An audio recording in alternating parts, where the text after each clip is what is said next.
शैतान और मुंजा जैसी हॉरर मूवी की कामयाबी से बड़े बैनर और कलाकार भी इस जॉनर की ओर लौटे हैं। स्त्री 2 का नाम भी इसमें जोड़ा जा सकता है, जिसमें हॉरर और कॉमेडी का मिश्रण है। माँ में हॉरर के साथ पौराणिकता भी है।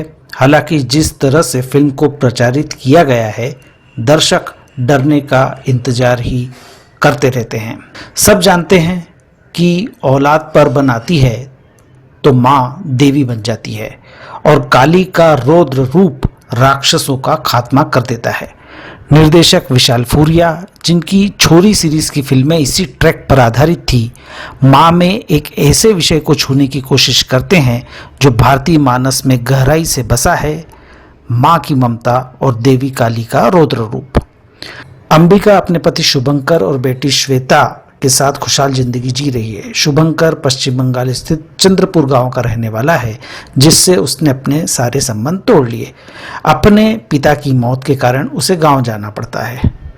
हालात कुछ ऐसे घटते हैं कि काजोल और उसकी बेटी को भी गांव में जाना पड़ता है, जहां उनका स्वागत जयदेव राय करता है। हवेली की दीवारों और जंगल की झाड़ियों में छुपे अतीत के अंधेरे रहस्य धीरे धीरे सामने आने लगते हैं। एक मूक नौकर, खून से सनी अतीत की कहानियां और एक राक्षस रक्त बीज की दहशत धीरे धीरे अंबिका की दुनिया को खौफनाक बनाने लगती है। फिल्म की सबसे बड़ी ताकत उसका विचार है, जिसमें माँ की ताकत, पितृसत्ता के खिलाफ विद्रोह और काली के रूप में स्त्री का रूपांतरण हाईलाइट किया गया है। फिल्म में मासिक धर्म जैसे विषय को भी सहजता से दिखाया गया है, जो आज भी कई लोगों के लिए वर्जित है। लेकिन इन सब विचारों को पर्दे पर उतारने में जिस तरह से कहानी बुनी गई है और उसे स्क्रीन पर दिखाया गया है, वो बहुत कमजोर है।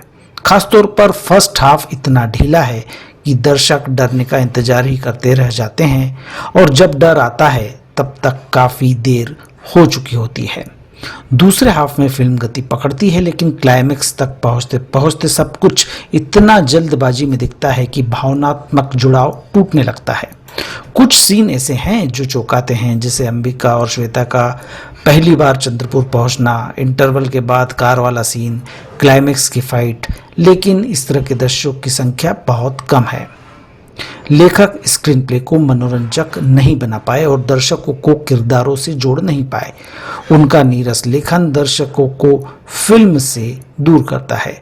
माँ बेटी की केमिस्ट्री वो इमोशनल प्रभाव नहीं छोड़ती जिसकी फिल्म को जरूरत थी। फिल्म का सबसे बड़ा नेगेटिव पॉइंट इसके VFX हैं। निर्माता ने इस मामले में कंजूसी दिखाई है, जबकि हॉरर फिल्मों में VFX कितने महत्वपूर्ण होते हैं सभी जानते हैं। राक्षस का ग्राफिक्स टेलीविजन सीरियल जैसा लगता है और उसका डरावनापन उतना प्रभावी नहीं बन पाता। कई बार तो डरावने सीन कमजोर VFX के कारण हंसी का पात्र बन जाते हैं। काजोल सशक्त अभिनेत्री है और माँ में यह बात उन्होंने फिर साबित की है।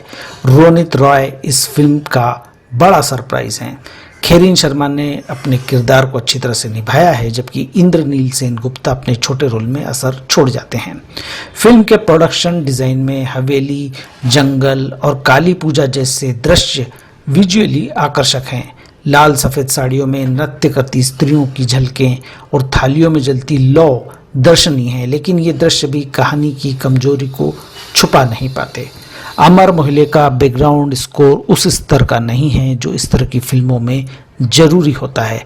पुष्कर सिंह की सिनेमेटोग्राफी कुछ शानदार फ्रेम्स देती है। कुल मिलाकर माँ एक औसत फिल्म के रूप में सामने आती है।